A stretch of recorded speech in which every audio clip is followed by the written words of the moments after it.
आइए शुरू करते हैं। भूमि संसाधन एवं कृषि। भूमि संसाधन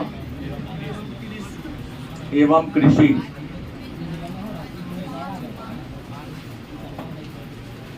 इस टॉपिक को हम लोगों ने पहले भी पढ़ा है और बहुत सारे प्रश्नों का उत्तर हम लोगों ने क्या किया है, जाना है। आज की क्लास में हम लोग भूमि संसाधन और कृषि टॉपिक में भारत के कुछ प्रमुख फसलें हैं, उन प्रमुख फसलों के बारे में, उसके खेती बाड़ी की जो उचित भौगोलिक दशा है उसके बारे में चर्चा करेंगे। तो सबसे पहले हम नाम लेंगे, क्या लिखेंगे? अनाज का नाम, अनाज। उसके बाद थोड़ा सा उसके बारे में क्या करना होगा, विवरण देना पड़ेगा। लिखने का तरीका एक बार बता दे रहा हूं। फिर वर्षा चाहिए, फिर मिट्टी चाहिए, तापमान चाहिए, श्रम चाहिए और उत्पादक राज्य। देखिए, एक 5 अंक का प्रश्न आपसे भूगोल में करेगा। चावल की खेती हो या गेहूं की खेती हो या गन्ना की खेती हो या जूट की खेती हो, चाहे चाय की खेती हो, कुछ बातें हैं जो पूछेगा आपसे, तो उसके बारे में चर्चा करना होगा। जैसे अनाज में सबसे पहले हम लेंगे चावल के बारे में करते हैं। किसके बारे में? तो चावल के बारे में अगर हम चर्चा करेंगे तो चावल के बारे में हमको कुछ पहले विवरण लिखना पड़ेगा। विवरण क्या लिखोगे? तो आप लिखेंगे चावल भारत की सबसे प्रधान खाद्य फसल। विवरण 5 अंक का प्रश्न है, ये सब तो बड़ी आसान है। अगर आपसे प्रश्न करें कि चावल की खेती के लिए उपयुक्त भौगोलिक दशा पर प्रकाश डालो, प्रश्न कर सकता है, कई बार पूछा भी गया है। तो आप क्या लिखोगे? चावल हमारे देश की सबसे प्रधान खाद्य फसल है, सबसे प्रमुख खाद्य फसल है। चावल की खेती खरीफ के ऋतु में की जाती है। पता लग क्या होगा? चावल हमारे देश की सबसे प्रधान खाद्य फसल है या खरीफ ऋतु का फसल है। देश के अनाज उत्पादन में चावल का योगदान लगभग 36% है और विश्व के कुल चावल उत्पादन का 21.2% चावल भारत में उगाया जाता है। भारत में बोए गए कुल भूमि के 22% भूमि पर चावल की खेती की जाती है। इतना तो लिखना पड़ेगा भूमिका में, भारी बात तो है नहीं। हमने कहा जो वस्तुनिष्ठ में मैं पॉइंट बना देता हूं कि चावल देश की प्रधान खाद्य फसल है, चावल की खेती खरीफ के ऋतु में होता है, विश्व का 21.2% चावल भारत में होता है, भारत के कुल बोए गए भूमि के 22% भूमि पर चावल की खेती होती है। भारत में खाद्यान्न के उत्पादन में चावल का योगदान 36%। अब होगा वर्षा कितना चाहिए? तो चावल की खेती के लिए अगर हम वर्षा की बात कर ले कि वर्षा कितना होना चाहिए, तो चावल सबसे बड़ी बात जानने की जल प्रधान पौधा है, तो इसको और आर्द्र कृषि भूमि का पौधा है। तो चावल की खेती के लिए मतलब 125 CM से ज्यादा वर्षा के सामने चावल की खेती के लिए वर्षा कितना होता है? 125 सेंटीमीटर से ज्यादा होना चाहिए। अगर मिट्टी की बात करें तो चावल की खेती के लिए दोमट मिट्टी, गलत सही, चिकनी मिट्टी,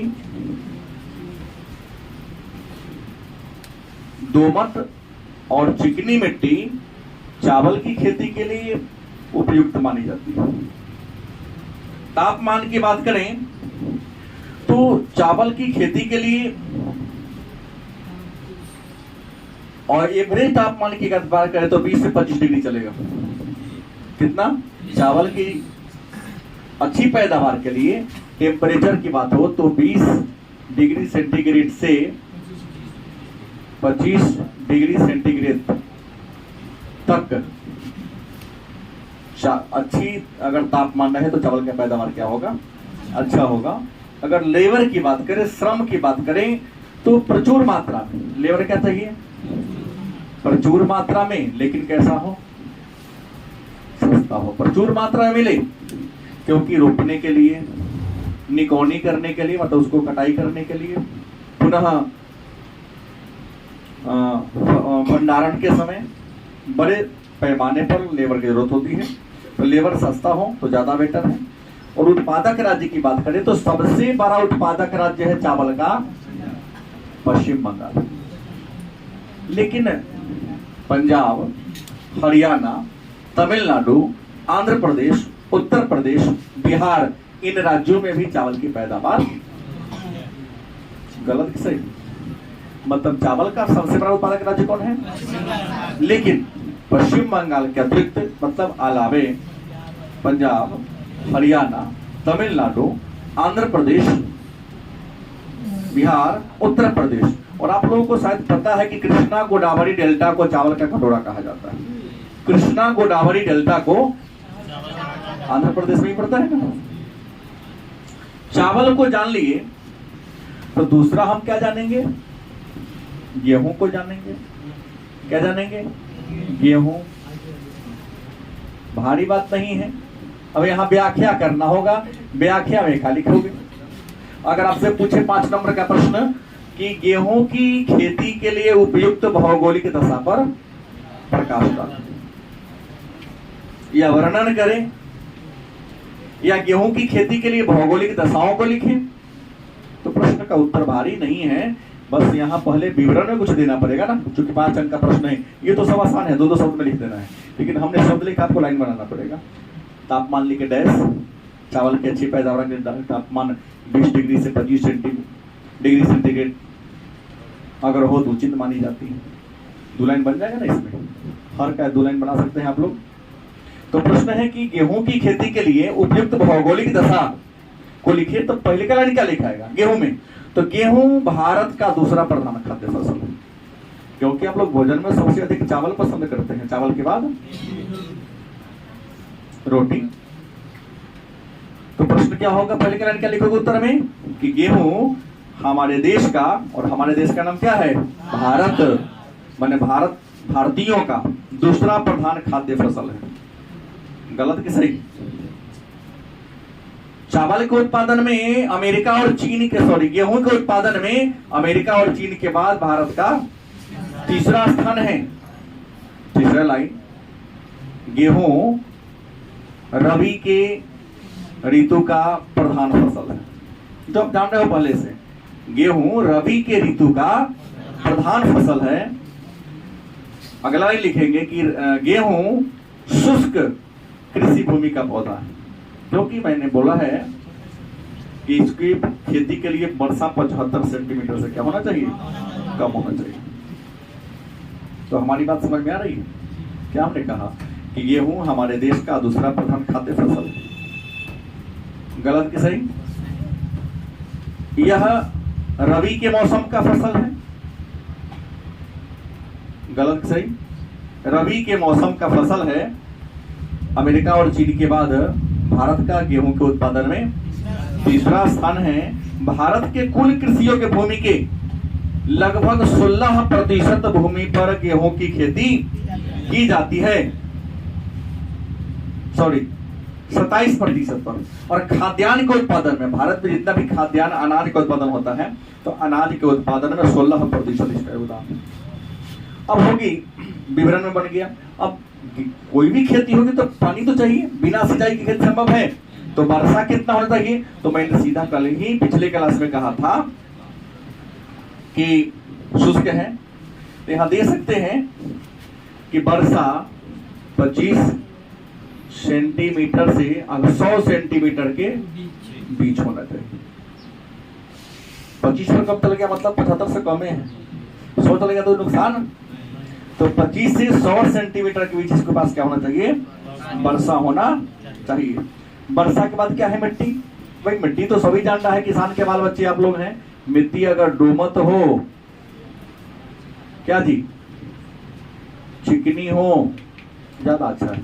क्योंकि हम जहां रहते हैं यहाँ का मिट्टी मैक्सिमम दोमट मिट्टी है। दोमट मतलब क्या, चिकनी मिट्टी और बलुई मिट्टी का मिला जुला रूप, खुद दोमट के नाम से जानते हैं।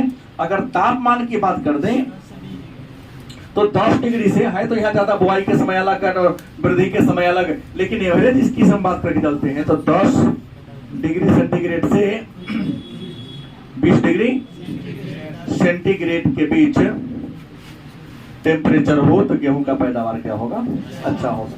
लेबर की बात करें तो यहाँ वही बात होगी, प्रचुर मात्रा में होना चाहिए, लेकिन क्या होना चाहिए, सस्ता होना चाहिए। उत्पादक राज्य की बात करें तो इसका सबसे बड़ा उत्पादक राज्य कौन है, उत्तर प्रदेश।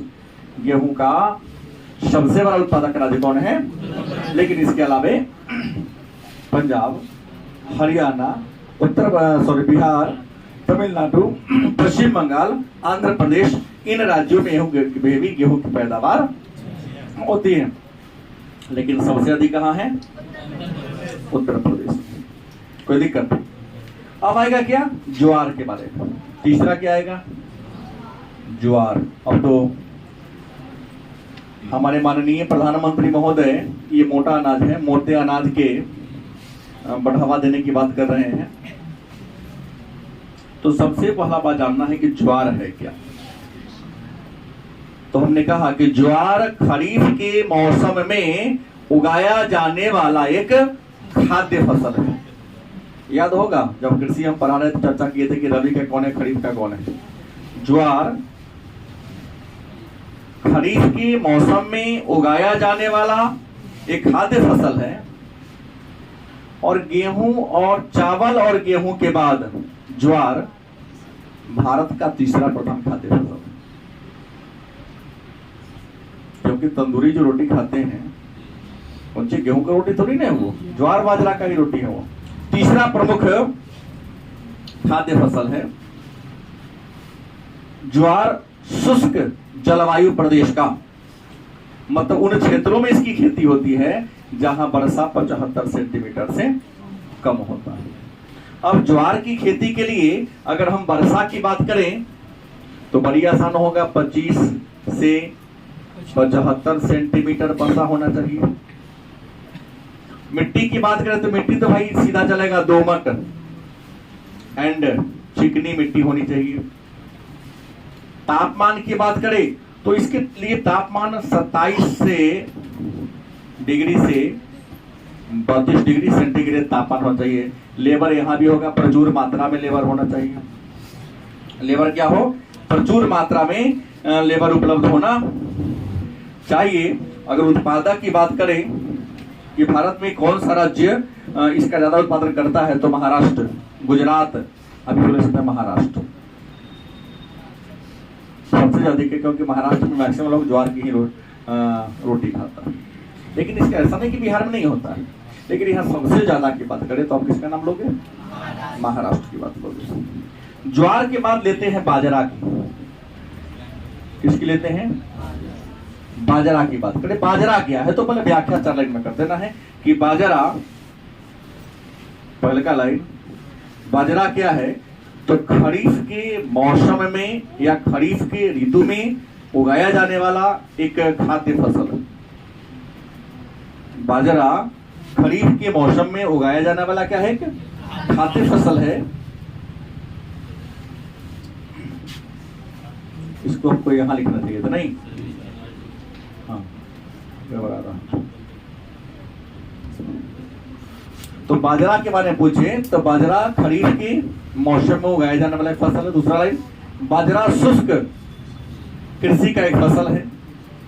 भारत का चौथा प्रमुख खाद्य फसल है। तीसरा ज्वार है, चौथा क्या है, बाजरा है।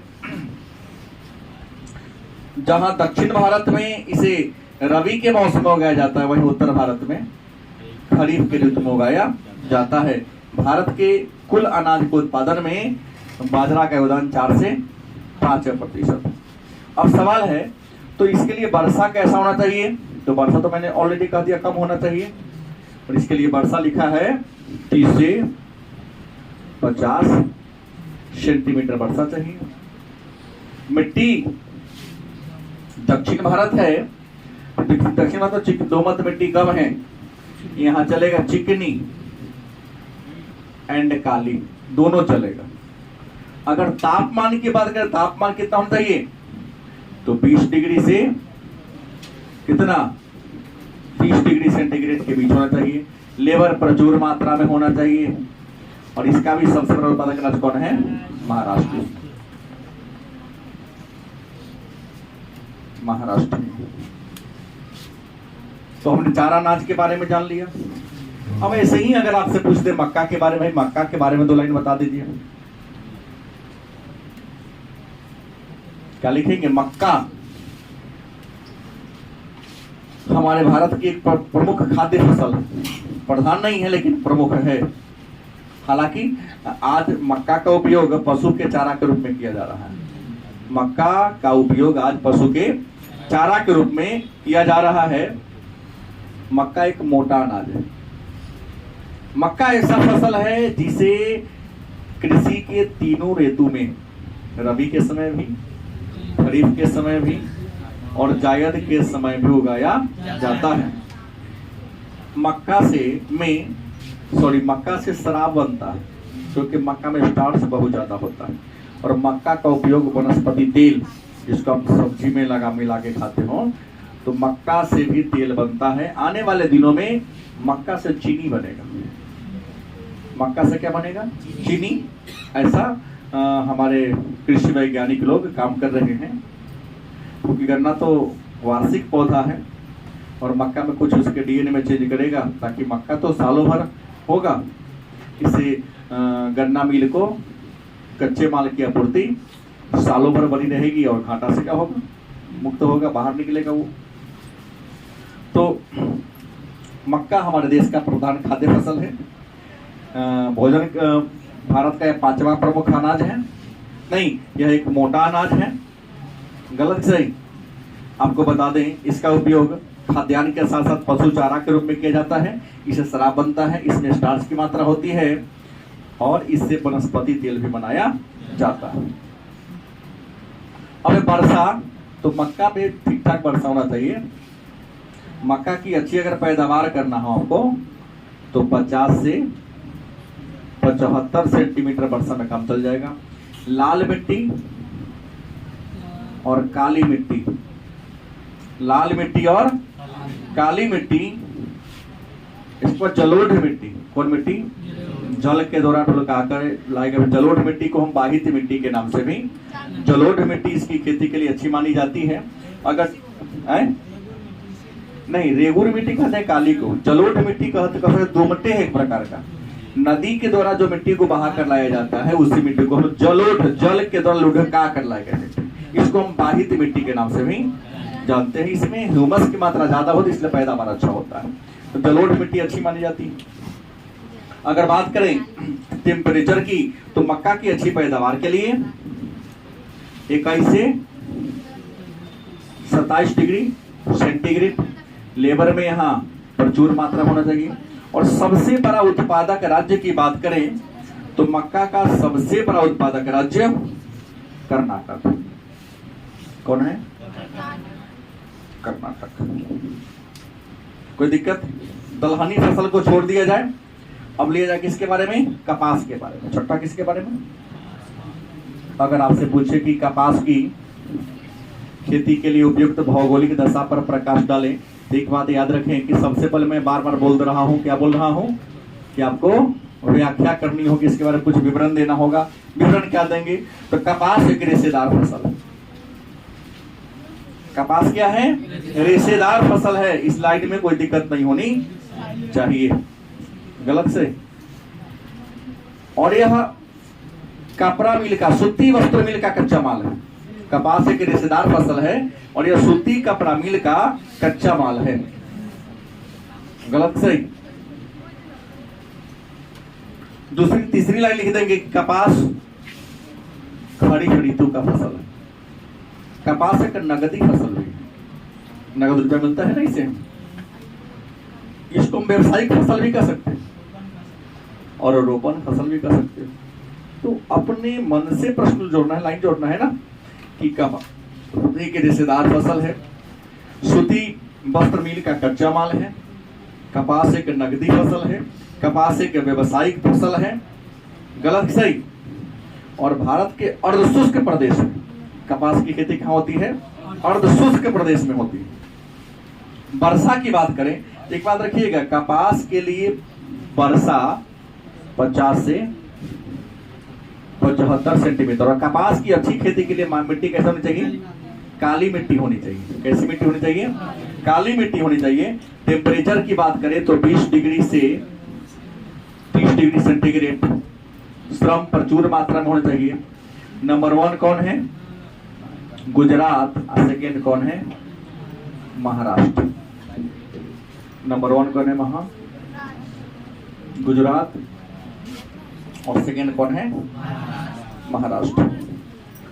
ऐसे ही एक और फसल है 7वां में, जूट के लिए। कहीं पूछ दे आपसे कि जूट की खेती के लिए उपयुक्त भौगोलिक दशा को लिखें, तो आप क्या लिखोगे कि जूट रेशेदार फसल है। पहला लाइन, जूट क्या है? रेशेदार फसल है। दूसरा लाइन कि जूट को हम स्वर्णिम रेशा भी कहते हैं। व्यवहार के दृष्टिकोण से बड़ा महत्वपूर्ण है। जूट रेशेदार फसल है। जूट को हम स्वर्णिम रेशा के नाम से जानते हैं। यह खरीफ के ऋतु में उगाया जाने वाला क्या है? फसल है।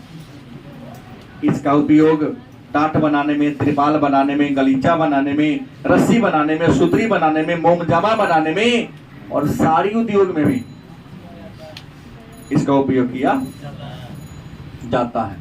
विश्व का 60% जूट भारत में उगाया जाता है। विश्व का 60% जूट भारत में उगाया जाता है।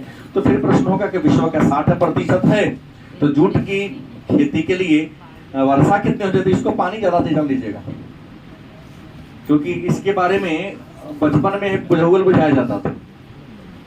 किसी को याद है जूट के बारे में? लिखा भूगोल बुझाते थे हम लोग बचपन में कि सर काट दिया, जड़ काट दिया, सर छोप दिया, मुर्दा गया नहाने और हड्डी बिल्कुल टूट गया, छाल गया बिगाड़। मतलब जड़ से काट देते हैं, मुंडी को एकरा ये कर दे, बोझा बांध के पानी में फेंक देते हैं। ऐसा क्यों भाई? पानी में जैसे फेंक दिए तो उसके तना में जो जूट का रेशा लगा हुआ है क्या होगा? सड़ गया। पुनः पानी से उसको क्या कर दिए? निकाल ले। अपने आप निकाला, से पीट के रेशा अलग हो जाता है और उसका जो संठी होता है अलग हो गया, उसका जलावन के रूप में उपयोग करते हैं। तो इसको जल ज्यादा चाहिए, इसलिए जूट की खेती मैक्सिमम नदी किनारे होता है। और जूट का सबसे बड़ा उत्पादक क्षेत्र हुगली नदी डेल्टा है। और हुगली ना रहे तो गंगा लिखिएगा। ये प्रश्न हर साल पूछता है कि जूट की अच्छी उपज कहाँ होती? तो हुगली नदी घाटी में होती है। अगर हुगली ऑप्शन ना रहे तो क्योंकि गंगा का ही नाम पश्चिम बंगाल में क्या है? हुगली है। गलत की सही? अब सवाल है तो इसके लिए मिट्टी कैसी हो? तो जूट के लिए वर्षा की हम पहले बात कर दे। वर्षा मतलब पानी, तो हम पहले का 200 cm से ज्यादा होना चाहिए। 200 सेंटीमीटर से क्या होना चाहिए?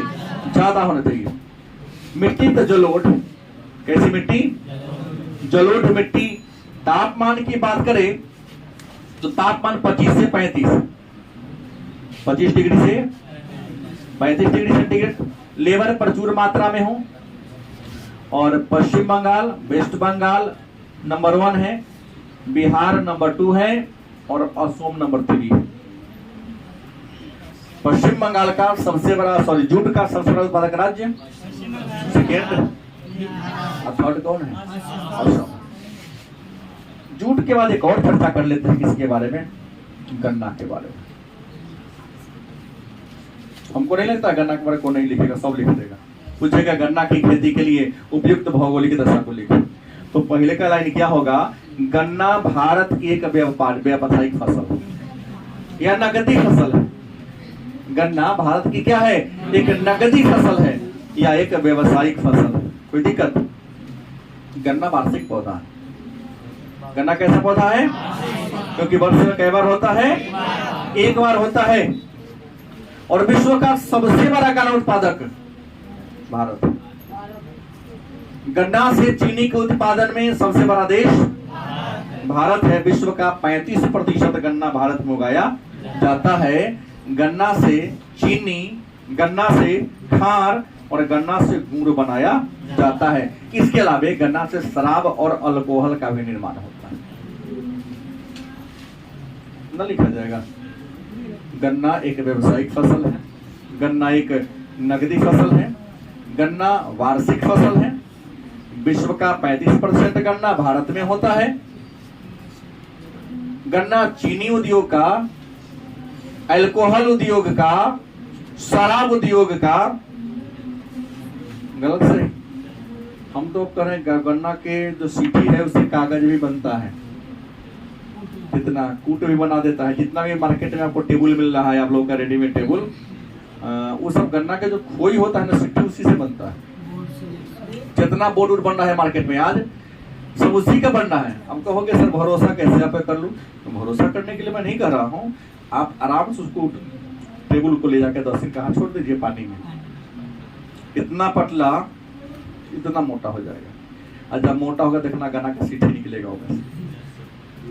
मशीन से उसी को कंप्रेस करके दबा करके बनाया जाता है। गलत या सही,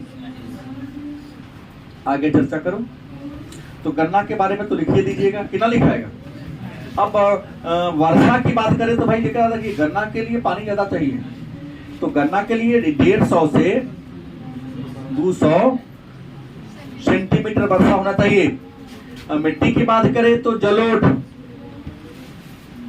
और काली मिट्टी याद रखेंगे, ज्यादा अच्छा है। टेम्परेचर भी ज्यादा इसको होना चाहिए, तब जाकर इसमें बन पाएगा बढ़िया से। टेम्परेचर की बात करें तो 22 डिग्री से 27 डिग्री प्रचुर मात्रा में लेबर चाहिए। सबसे बड़ा उत्पादक है यूपी, लेकिन प्रति हेक्टेयर में महाराष्ट्र। गन्ना का सबसे बड़ा उत्पादक राज्य कौन है? उत्तर प्रदेश। लेकिन अगर प्रति हेक्टेयर में कहोगे कि मौनी कहां देता है? महाराष्ट्र में, क्योंकि अपने यहाँ का गन्ना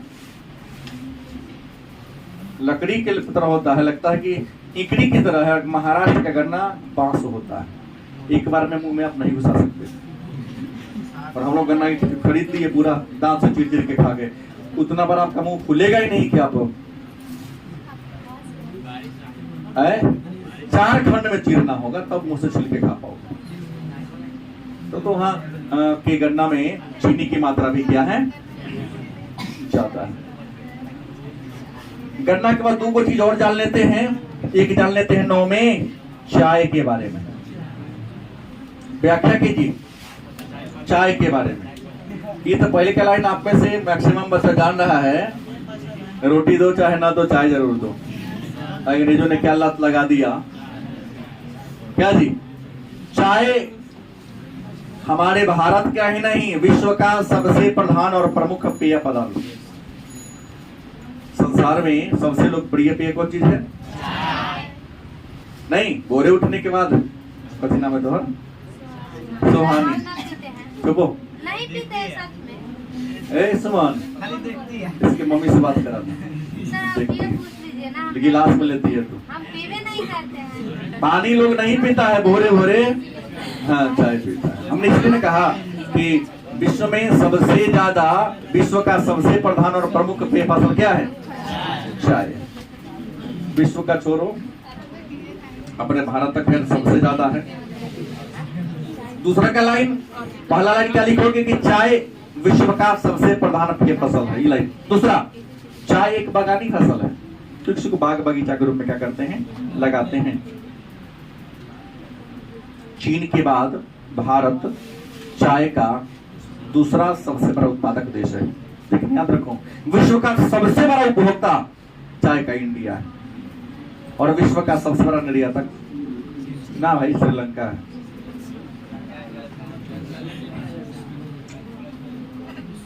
बात समझ गए? चाय में थीन नामक रसायन पाया जाता है। पूछता है वस्तुनिष्ठ में, चाय में क्या मिलता है जो पीते हैं? थीन। लेकिन थीन को इतना ना भड़का दी, इतना ना गरमा दी कि बेचारा उठ के आत्महत्या कर लेता है। कड़िया कहता रंग पकड़ा रहे हैं सर। चाय में क्या मिलता है? थीन मिल जाता है। और भारत में चाय की दो किस्में हैं, पहला बोहिया और दूसरा आसामी का। एक और चीनी भी है। बोहिया, चीनी और आसामी का क्या है? तो चाय के तीन प्रधान किस्म हैं। चाय झाड़ीदार पौधा भी है और चाय की खेती पहाड़ के ढलानों पर होती है। क्यों? तो चाय को वर्षा ज्यादा चाहिए, पानी ज्यादा चाहिए, लेकिन जड़ में पानी नहीं लगना चाहिए, क्योंकि जड़ में पानी लगेगा तो चाय का झाड़ी सूख जाएगा। इसलिए पहाड़ की ढलानों पर चाय की खेती की जाती है। अब है चाय की खेती के लिए अगर वर्षा की बात करें तो हमने पहले कहा ज्यादा पानी चाहिए, तो 150 से 200 सेंटीमीटर। मिट्टी की बात करें तो पहाड़ की ढलान पर होती है, तो अम्लीय मिट्टी इसके लिए चाहिए। कौन मिट्टी चाहिए? अम्लीय मिट्टी इसके लिए चाहिए। देखिए, वर्षा ज्यादा चाहिए तो इसको गर्मी भी ज्यादा चाहिए, तब ना पत्ता का निर्माण होगा। 20 डिग्री से 30 डिग्री लेबर तो और प्रचुर, क्योंकि चाय में पत्ती चुना जाता है। और चाय के बागान में सबसे ज्यादा महिला काम करती है, क्योंकि महिला सस्ता में मिल जाती है, काम कर देती है। और सबसे बड़ा उत्पादक राज्य भारत में नहीं, असम। हाँ, कॉफी में नाम है असम और पश्चिम बंगाल। कॉफी का कर्नाटक है। गलत से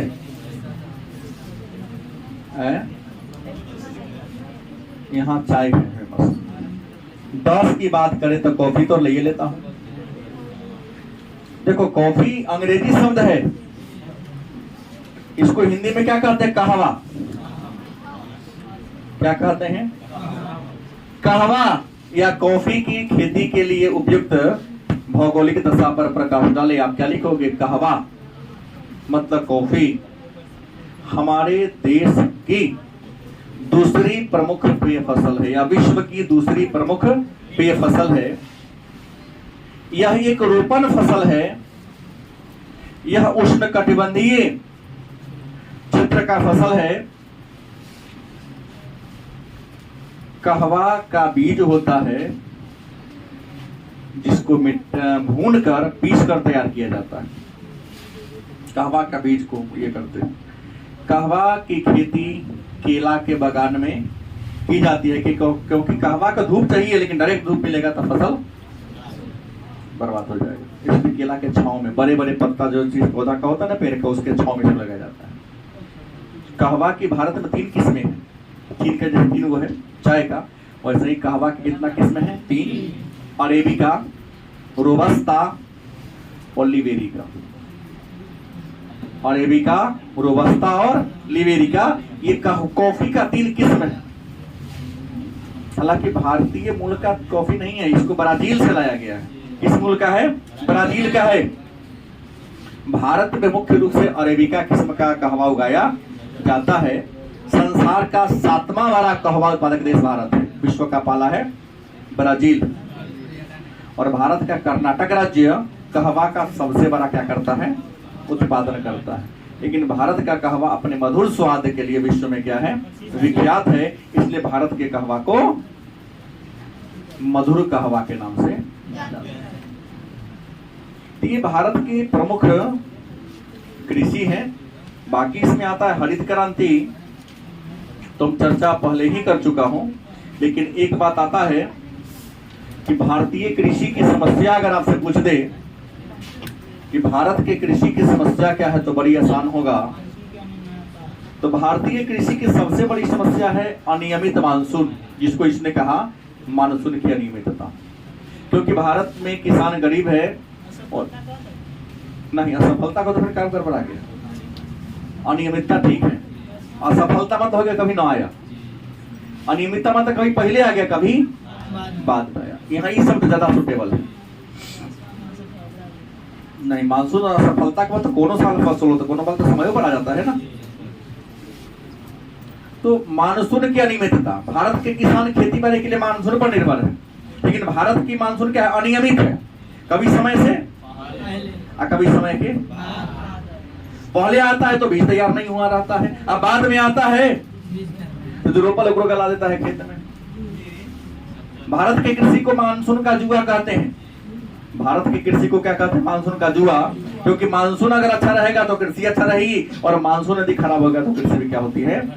कई बार मानसून माने वर्षा इतना ज्यादा हो जाता है कि खेत में ही फसल गल जाता है, और कई बार वर्षा न होने के कारण खेत में ही जल जाता है, गल भी जाता है। और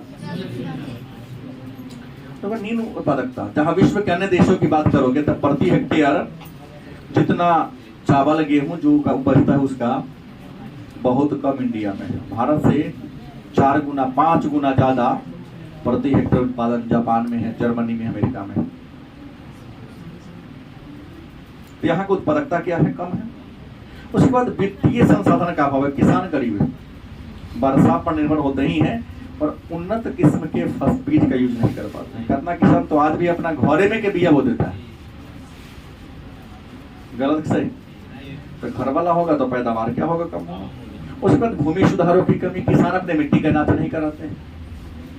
नहीं, बिना कुछ कहले गेहूं के मौसम में गेहूं भाव कर दिया, धान के मौसम में अरे मिट्टी की जांच करो भाई कि उसमें गेहूं उपजने के लायक है कि मक्का उपजने के लायक है। इसके अलावा खेत का आकार छोटा है। आप जाके गांव में देख लीजिए, कुछ ऐसा खेत है जो 10-10 धूर का है, हर घूमे नहीं करता है, तो कोदारी खुरपी से खेती होता तो पैदावार कितना होगा? नहीं। और अमेरिका में समय ज्यादा 100 एकड़ का, 200 एकड़ का एगो प्लाट, तब ना बड़का बड़का मशीन लगा देता है काटने के लिए। और अल्प बेरोजगारी है, बड़ी पैमाने पर बेरोजगारी, इसको हम कह सकते हैं छिपी हुई बेरोजगारी। जैसे आप लोगों के पिताजी धान की फसल लगा दिए हैं, घर बैठे हुए ताश खेलते हो, ये फिर काटेंगे, 15 दिन खूब व्यस्तता रहेगी, अब पुनः गेहूं बाव कर 3 महीना आराम से बैठ के चारों गोइया खो जाएगा। हाँ हाँ, बड़ा वाले बैठाएगा। मोहन के तब नदी में के मचान फेमस है। हाँ, पानी थे।